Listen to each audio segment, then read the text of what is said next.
अस्सलामु अलैकुम रहमतुल्लाह। अच्छा जी, एक बहन की तरफ से सवाल किया गया है कि वो 3 करोड़ के घर में रहती है, लेकिन उसका गुजर बसर आजकल मुश्किल है कि खाने पीने के जो पैसे हैं वो भी उनके पास नहीं होते।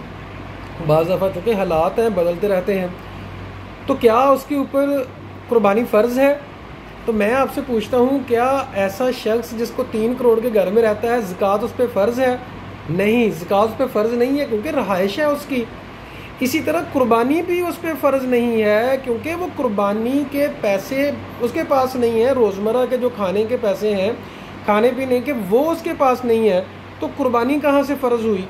कुर्बानी उसके ऊपर फ़र्ज़ है। जिस तरह मिसाल के तौर पे कमो बेश 30,000 का एक बकरा आ रहा है, 30 से 35 का, 30 से 35,000 उसके पास एक्स्ट्रा है, तो फिर उसके ऊपर कुर्बानी फ़र्ज़ है, वरना कुर्बानी फ़र्ज़ नहीं है। बहुत बहुत शुक्रिया।